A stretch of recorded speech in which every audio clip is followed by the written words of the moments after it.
Hey guys, this guy's Montana here, the original demo disc player. I hope everyone's doing alright and everything. This video here, we're going to go over a couple of the challenges for the new Cluckin Farm raid that was added earlier on today.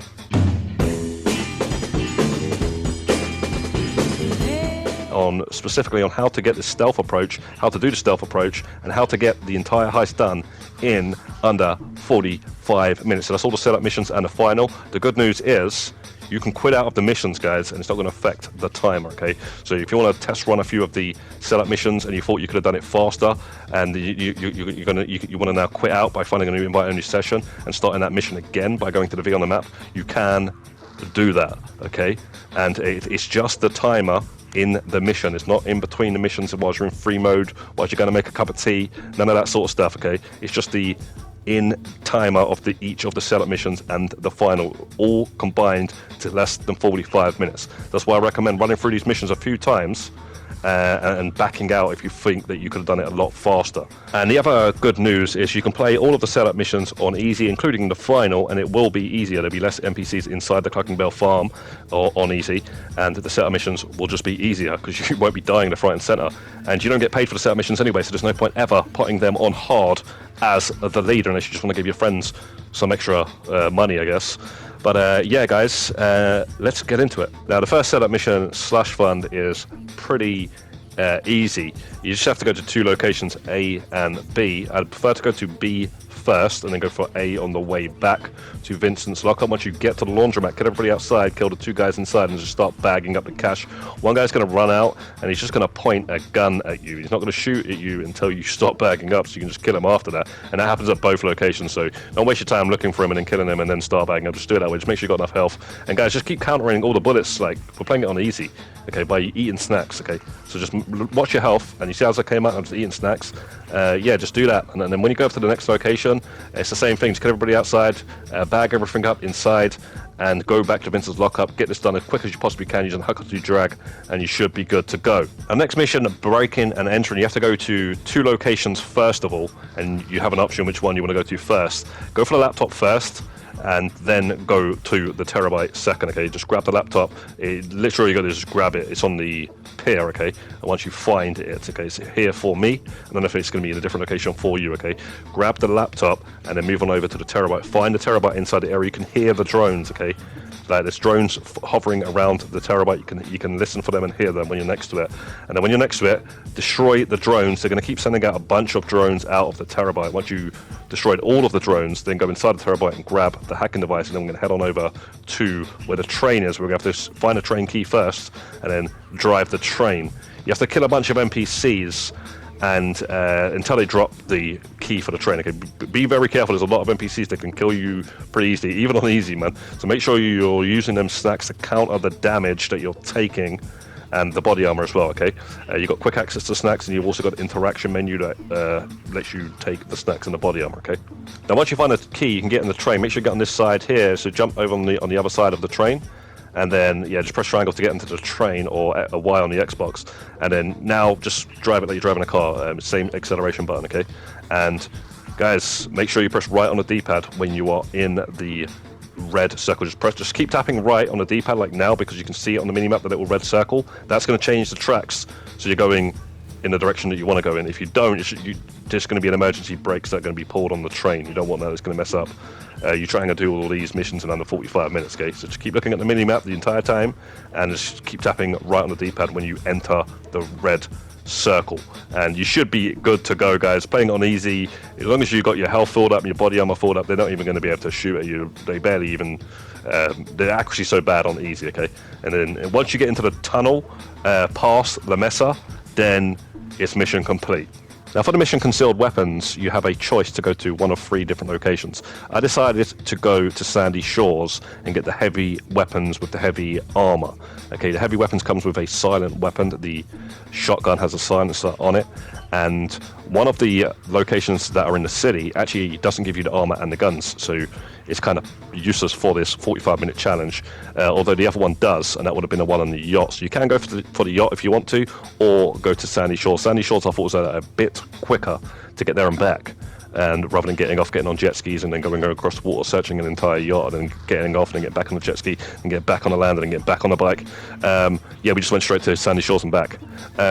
So yeah, we decided to do that, and yeah, it was pretty straightforward, guys. Just going there, blowing everything up. We're playing it on easy, so we could snacks our body armor, counter the damage that we're taking, and just go through killing everyone until you grab both and then go back to Vincent's lockup. Mission complete. Mission hit and run.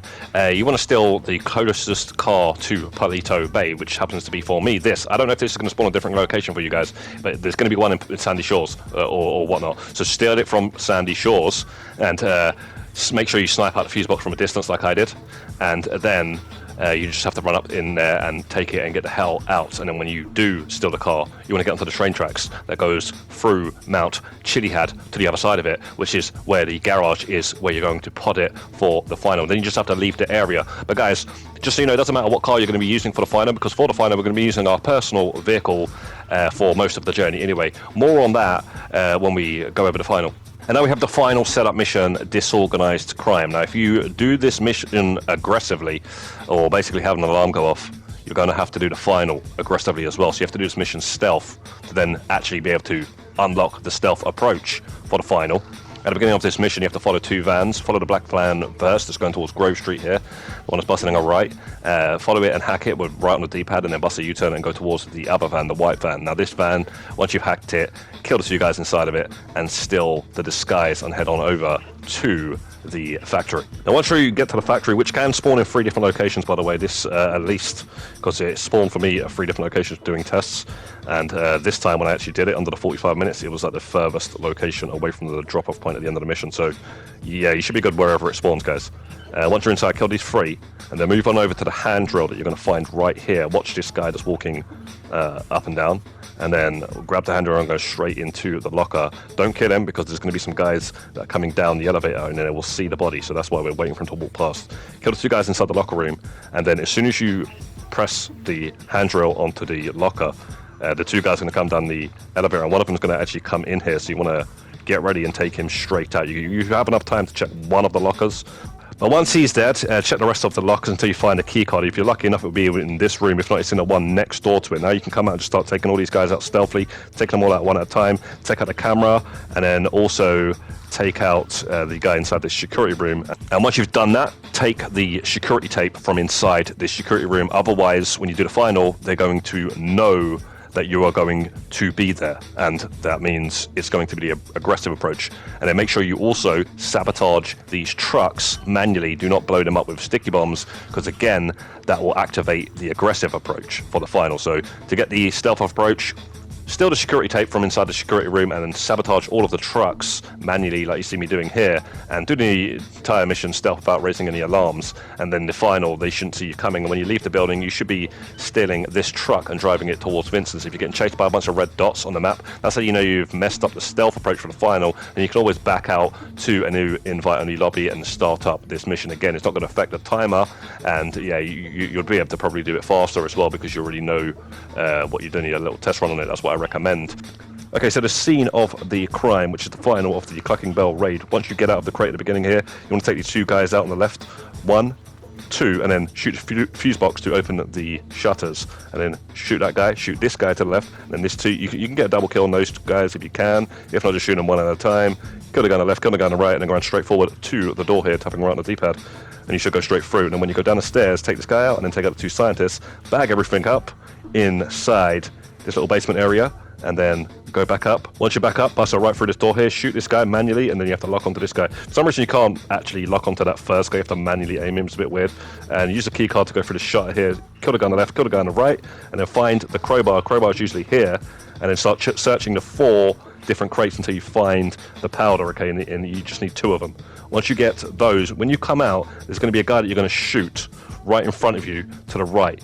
A key can spawn right next to him, so check the table right next to him. If the key's not there, keep moving, shoot this guy, and then The other spawn for the key is right here. Grab the key and then shoot this guy, bust this guy in the head, bust that guy in the head, go straight through this door here, check the computer, and then you have to start now looking for 3 more computers using the hacking device. Okay, now how this hacking device works is when you're facing the direction of the computer, it's going to turn blue. So just walk in that direction, and that is where the computer is going to be. Okay, so yeah, just head towards it, and then you're going to automatically get one of the key codes. Okay, so you have to get 3 of them. Once you get all 3 of them, now you have the entire code for the safe. Go and pop the code in the safe and grab the money and get the hell out of there. Now, once you are leaving, you want to bust around the side here and shoot this guy in the back of the head, shoot the next guy just over there, and then there's another guy just near the bins right there, and then you want to shoot the guy in front of the garage that you're going in, and then make sure you kill this guy to the far right. Make sure he's dead, and make sure you go into that garage before anybody sees his body. The other red dots around him, okay, they can actually see his body if you don't go in quickly. I've had the alarm go off a few times with the test runs. When you come out of there, as long as all those red dots are still got the cones, you should get the tier 3 award for doing this stealthily, okay, without the alarm being raised. Okay. Just keep going this way through the tunnel. Once you go through the tunnel, when you're all the way on the other side, you can spawn in your personal vehicle. So spawning your personal vehicle when you get to around about here, and if, like I say, you've got the Huckatoo drag, you're going to shave off a good few seconds from this whole 45 minutes you're trying to do all of the things under. Okay, just try and avoid the cops as much as you possibly can. And I even crashed a few times, and we still managed to get it under 45 minutes. I crashed again now. Right there, because these stupid things, but that's the last time we crashed. But I'll just let you know something, guys. If you try to spawn that Huckatoo drag or whatever personal vehicle you spawn near the Cluckin Bell farm, as you see mine spawned in right next to it, and then try to go towards it, it actually disappeared. So yeah, man, that's why we say go through the tunnel and then spawn it, and it didn't disappear. So yeah, guys, I just thought we'd drop that one in, and hope you found this guide helpful. If you did, drop a like on the video, subscribe if you're not subscribed, and hit the notification bell so you don't miss any more GTA videos like this one. Have a lovely day, Godspeed, see you in the next one, and peace out.